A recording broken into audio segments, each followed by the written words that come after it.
सादर प्रणाम।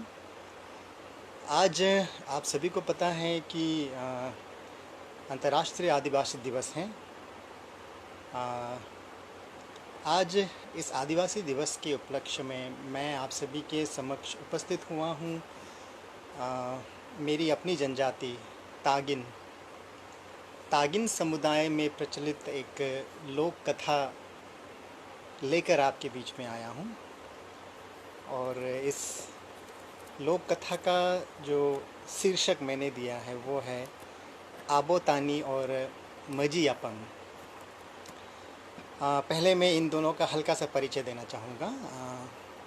आबोतानी ये हमारे अरुणाचल प्रदेश में 5 जनजातियाँ हैं, तागिन, गालो, न्यीशी, अपातनी और आदि। ये 5 समुदाय आबोतानी के वंशज माने जाते हैं। यानी कि इन पांचों जो जनजातियां हैं इनके पूर्वज का नाम है आबोतानी।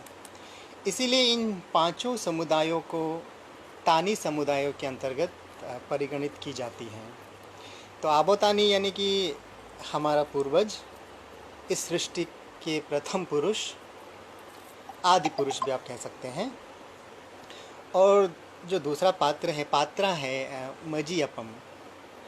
मजी अपम हमारे तागिन जो लोक विश्वास है उसके अनुसार जंगलों की देवी, उसे मजी अपम के नाम से जाने जाते हैं। यानी कि जंगल की जितनी भी संपत्ति हैं, वनस्पतियां हैं, पेड़ पौधे हैं, इनकी मालकिन का नाम है मजी अपम। तो कथा इस प्रकार से शुरू होता है कि आबोतानी ने इस सृष्टि के ऐसे किसी भी तत्व को नहीं छोड़ा जिसके साथ उन्होंने विवाह न किया हो। उनके इतने सारे पत्नियों में एक पत्नी मजी अपम थी, जो जंगलों की देवी कहें या रानी कहें। तो आबोतानी ठहरे वो एक आदिवासी पुरुष, एक आदि पुरुष जो शिकार किया करते थे।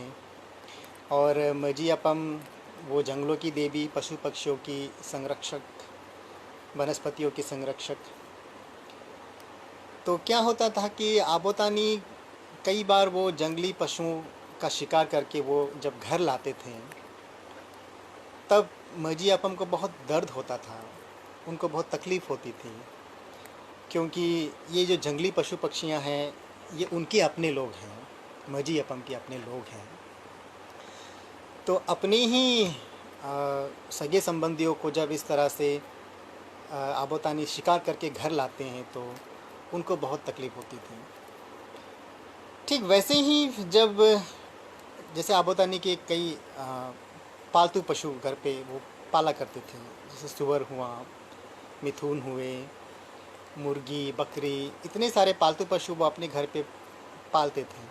तो कभी कभी होता ये था कि जो जंगली पशु है वो आकर इन पालतू पशुओं का शिकार कर देते थे। ऐसी स्थिति में मजी अपम को बहुत खुशी मिलती थी, उसको बहुत प्रसन्नता होती थी, क्योंकि वो ये मानते थे कि उनके जब सगे संबंधी यानी कि जंगली पशु जब आकर इन पालतू पशुओं का शिकार करते हैं तो उनके साथ साथ मजी अपम की भी पेट भरता था। तो इस तरह से आबोतानी और मजी अपम के बीच में एक प्रकार जो आँख मिचोली का खेल चल रहा था। आबोतानी को नहीं पता था कि उनके जंगली पशुओं के शिकार करने से मजी अपम को तकलीफ़ होती थी, और उनको ये भी नहीं पता था कि जब उनके पालतू पशुओं का ये जब जंगली पशु शिकार करते हैं तो मजी अपम को खुशी होती थी। तो ये दोनों के बीच में एक प्रकार से ये आँख मिचोली का खेल चल रहा था।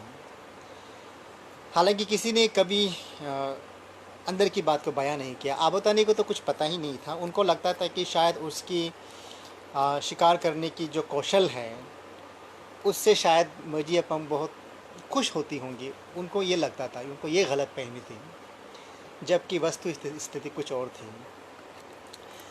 बात यहाँ पर ख़त्म नहीं होती। फिर क्या हुआ कि आबोतानी ने जंगलों में एक खेती करना शुरू किया। जैसे हमारे यहाँ पर झूम खेती होता है, यानी कि पहाड़ों पे जंगलों को काट कर उसको सुखा कर फिर उसको जलाया जाता है, उसके बाद बीज आरोपण करते हैं। एक प्रकार की खेती करने की प्रक्रिया है जिसको झूम खेती कहते हैं। तो आबोतानी भी वो खेती करने लगे। लेकिन होता ये क्या होता था कि जब आबोतानी जंगलों को साफ़ करके खेत के लिए, जब जंगलों को साफ़ करके वो जब घर लौट आता, तो आधी रात में ही वो सारा साफ़ किया हुआ जंगल फिर से उग आता था। जितने भी कटे हुए पेड़ है, पौधे हैं, वो सब अपने अपनी जगह पर फिर से वो उग जाता था। और ये कई दिनों तक चलता रहा। तो आबोतानी को समझ में नहीं है कि ये माजरा क्या है, कि आखिर ऐसा कैसे हो रहा है कि उसके कटे हुए सारे पेड़ पौधे जो है वो अपनी जगह पर फिर से उगने लगे हैं। तो कई दिनों के बाद जो है आबोतानी ने निश्चय किया कि वो इस रहस्य का ज़रूर पता लगा कर ही वो छोड़ेंगे। तो एक शाम को क्या किया, वो जंगलों को पूरा साफ करने के बाद वो वापस घर नहीं गए, बल्कि वो उस खेत के किनारे झाड़ियों के पीछे वो छुप गए, क्योंकि उसको जानना था कि आखिर ये पेड़ पौधे कैसे वापस उग रहे हैं। तो रात को वो वहीं जंगल खेत के जो किनारे जो झाड़ियाँ हैं, उस झाड़ियों के पीछे वो छुप गए झुरमुट में। तो शाम को वो क्या देखते हैं कि उनकी जो पत्नी है मजी अपम, वो उस खेत पर आती हैं और जितने भी कटे हुए पेड़ हैं, पौधे हैं, वृक्ष हैं, उन सब को छू छू कर वो कहते हैं कि तुम मेरे हो। तागिन में बोलते हैं कि सी ngokka, यानी कि ये मेरा है। तो जैसे ही वो कहती हैं ये मेरा है, तो बहुत ही आश्चर्यजनक तरीके से वो पेड़ या वो पौधे जो है फिर से जीवित हो उठते थे। तो जितने भी कटे हुए पेड़ पौधे हैं, सभी को मजी अपम ने छू छू कर कहा कि तुम मेरे हो, तुम मेरे हो। तो सारे के सारे जंगल फिर से जीवंत हो उठा। अब आबोतानी ये देखकर एक तो उसको बहुत आश्चर्य हुआ कि ये क्यों हो रहा है, लेकिन बाद में वह आश्चर्य जो है वो क्रोध में तब्दील हो गया। उससे रहा नहीं गया, तो वो सीधा झुरमुट से बाहर आया और मजी अपम को दबोच लिया। अब मजी अपम फिर उससे छुटकारा पाने के लिए बहुत कोशिश करने लगी। तो दोनों के बीच में क्या हो गया, मल्ल युद्ध आरंभ हो गया। अब दोनों के बीच पति पत्नी वाला संबंध नहीं रहा, बल्कि दो प्रतिद्वंदी आपस में लड़ रहे थे। तो आबोतानी ने जितनी भी जंगली जो रस्सियां हैं, अलग अलग किस्म की जो रस्सियां हैं, उन रस्सियों से मजी अपम को बांधने की कोशिश की। लेकिन जितनी बार आबोतानी ने कोशिश किया, उतनी बार मजी अपम ने कहा कि उस रस्सी को इशारा करते हुए कि ये मेरा है या तुम मेरे हो। तो जैसे ही वो ये कहती है, तो वो सारी रस्सियाँ अपने आप फिर से खुल जाती थीं। यानी कि आबोतानी के सारे प्रयास जो है वो बेकार जा रहा था। मतलब किसी भी रस्सी से मजी अपम को नहीं बांध पा रहे थे वो। तो अंत में क्या किया, आबोतानी को एक रस्सी मिला, एक बहुत ही विशिष्ट प्रकार की रस्सी है जिसको बंगनी गिया कहते हैं, तागिन में बंगनी गिया। तो उस बंगनी गिया रस्सी से बंधने के बाद मजी अपम ने हार मान ली और कहा कि ये तुम्हारा है, ये मेरा नहीं है, बंगनी गिया। तो आबोतानी की अंततः जीत हुई। लेकिन ये मल्ल युद्ध इतने दिनों तक चला कि पहाड़ों से दोनों जो है वो समतल भूमि तक पहुंच गए। लगभग 10 या 11 दिनों तक ये मल्ल युद्ध चलता रहा। तो इतने दिनों के मल्ल युद्ध में अंततः बंगनी गिया नामक रस्सी से आबोतानी ने उसे अपना बंधक बना लिया। अब इसके बाद क्या हुआ कि दोनों के बीच अब ये तय होना था कि अब दोनों साथ नहीं रह सकते। अब पति पत्नी के रूप में कभी साथ नहीं रह सकते। अब दोनों का विधिवत रूप से विदाई होना था। अब इसके लिए दोरी चिजी नामक एक मिथकीय पात्र हैं, उसको बुलाया गया। दोरी चिजी तागिन लोक विश्वासों में या आस्थाओं में एक ऐसा पात्र है, एक ऐसा विवेकशील पात्र हैं जिनके पास समस्त संसार की समस्याओं का हल होता है। तो आबोतानी जब भी किसी असमंजस में पड़ता था तो वो सीधा दोरी चीजी के पास जाते थे और उनसे ही उस समस्या का हल पूछते थे। तो इस बार भी कि किस तरह से दोनों की विदा होनी है, इस इसकी समस्या का समाधान के लिए भी उन्होंने दोरी चीजी को बुलाया और दोरी चीजी ने आकर ये फरमान सुनाया कि अब तुम दोनों तो साथ रह नहीं सकते, अब दोनों का बिछड़न जो है वो तय है। लेकिन दोनों की बिछड़न के साथ साथ अब इस भौगोलिक क्षेत्र का भी विभाजन होना तय हो गया था। तो दोरी चीजी ने ये फरमान सुनाया कि ये जितनी भी निर्जन पर्वत है, ये जितने भी अजीबो गरीब किस्म के जो पेड़ पौधे हैं, बेंट हैं, बांस हैं, जड़ें हैं, लताएं हैं, जो सामान्य से बिल्कुल अलग हों, वो सारे के सारे चीज़ जो है वो मजी अपम के नाम कर दिए। यानी कि उन सब पर मजी अपम का अधिकार होगा।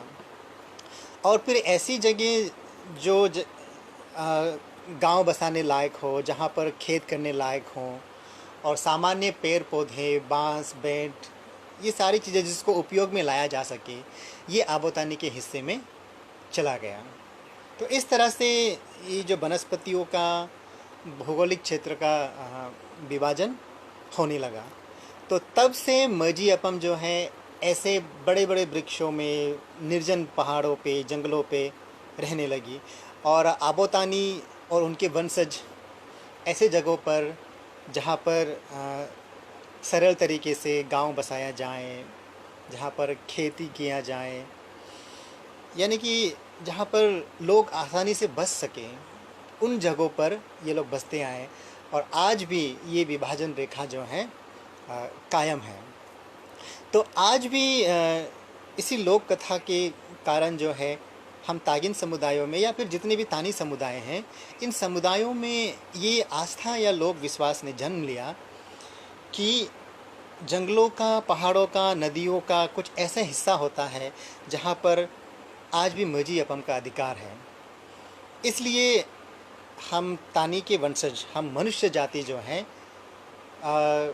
कहीं भी ऐसे निर्जन जगहों पर जाकर हम शोर शराबा नहीं कर सकते, हो हल्ला नहीं मचा सकते, शिकार नहीं कर सकते, वहाँ के पेड़ों को नहीं काट सकते, जंगलों को नहीं काट सकते, वहाँ पे शिकार नहीं कर सकते, क्योंकि हम ये मान के चलते हैं कि वहाँ पर मजी अपम का अधिकार है। और यदि किसी कारणवश, किसी मजबूरी में अगर हमें वो काटना हो तो हमें एक विशेष प्रकार का अनुष्ठान का आयोजन करना होता है, जिसके लिए किसी धर्म गुरु को बुलाया जाता है, जो मंत्रोच्चारण के माध्यम से उस मजी अपम से संवाद स्थापित करके उससे ये अनुमति ली जाती है कि हम इस क्षेत्र में ये फलाना कार्य करने वाले हैं। उसके बाद ही उस क्षेत्र पे किसी भी प्रकार का गतिविधि कर सकते हैं। यदि ऐसा नहीं होता तो कई बार उस मजी अपम के अनुमति के बिना यदि हमने उस क्षेत्र पे, उस निर्जन वन पे या फिर उस विचित्र किस्म के पेड़ पौधे या जड़े को जब हम काटते हैं या उसके साथ छेड़खानी करते हैं, तो क्या होता है कि मजी अपम जो है वो हम पर अपना अत्याचार वो ढाते हैं। यानी कि अपनी वो शक्ति से वो कई बार तो हमारी जानें भी ले लेती हैं, लेकिन कई बार क्या है कि उस आदमी को वो जंगलों पर भटकने के लिए छोड़ देते हैं। वो अपना घर का रास्ता भूल जाते हैं और जंगलों में वो भटकते रहते हैं और जंगली कंदमूल खाकर वो वहाँ पर जीवित रहते हैं। तो उसको ढूंढने के लिए फिर हमें गांव में कई प्रकार के अनुष्ठान करना होता है और अनुष्ठान के माध्यम से ही हमें ये पता लगता है कि वो फलाना आदमी जो है कहाँ पर ठहरा हुआ है।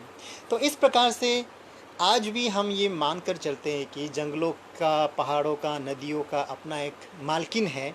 उस मालकिन के इजाज़त के बग़ैर जो है हम अपनी मर्ज़ी से कहीं भी शिकार नहीं कर सकते, या शिकार करते भी हैं तो ऐसा नहीं है कि बिना सोचे समझे और बिना किसी लिमिट के शिकार करें। ऐसा हम नहीं कर सकते। यदि हम क्या कहते हैं, अपने आपे से बाहर जाकर या फिर जितनी ज़रूरत है उस ज़रूरत से अधिक अगर हम कहीं पर रोज़ शिकार करते हैं तो हमें उसका दुष्परिणाम भुगतना पड़ता है, क्योंकि हम ये मान के चलते हैं कि मर्जी अपम जो है वो नाराज़ हो जाती है। तो आज भी तागिन समाज में ये मान्यता प्रचलित है, ये लोक विश्वास प्रचलित है कि जंगलों का, पशु पक्षियों का अपना एक देवी है, उसकी अपनी एक मालकिन है। तो उस मालकिन को नाराज़ करके हम कभी शिकार नहीं कर सकते, हम बेवजह पेड़ों को नहीं काट सकते, जंगलों को साफ नहीं कर सकते। तो हर प्रकार की गतिविधि के लिए हमें अनुष्ठान का ही आयोजन करना होता है, जिसके माध्यम से किसी पशु या पक्षी का बलि चढ़ाकर हम पहले उस मर्जी अपम को हम पहले शांत करते हैं, उसके साथ सौदा जैसा ही है, सौदा तय करते हैं कि आप ये ले लो और हमें ये। तो इस प्रकार तागिन समाज में आज भी यह मान्यता प्रचलित है कि जंगलों का, पशु पक्षियों का अपना एक संरक्षक है, अपना एक मालकिन है। तो इस प्रकार से, एक प्रकार से देखा जाए तो इस लोक कथा के माध्यम से हम मनुष्य और जो आदिवासी समाज हैं और प्रकृति के बीच एक तादाद में, एक संतुलन, एक समन्वय, एक भाईचारे की भावना जो है वो आज भी प्रचलित है। क्योंकि यदि ऐसा नहीं होता, इस तरह की मान्यताएं नहीं होती, तो शायद हम भी वैसे होते जैसे शहरों में बहुत ही बेरहमी से पूरे के पूरे जंगल को नष्ट कर देते हैं, पहाड़ों को काट दिया जाता है और उसमें शहर बसा दिया जाता है। शायद ऐसा होता, लेकिन इन मान्यताओं के कारण आज भी हमारा और प्रकृति के बीच का जो संबंध है वो बहुत मजबूत है और उसमें एक प्रकार का सौहार्द की भावना है, एक प्रकार का भाईचारे की भावना है। तो इस लोक कथा के माध्यम से आज के इस विश्व आदिवासी दिवस के उपलक्ष्य में मैंने आप सभी को मेरी जनजाति में प्रचलित जो एक लोक कथा है वो प्रस्तुत करने का प्रयास किया। मुझे उम्मीद है कि आप सभी को पसंद आया होगा और थोड़ा बहुत ज्ञान भी अवश्य आपको मिला होगा। तो इसी तरह अगली कड़ी में हम फिर मिलेंगे, फिर किसी लोक कथा या किसी लोकगीत के साथ। तब तक के लिए इजाज़त दीजिए। धन्यवाद, नमस्कार।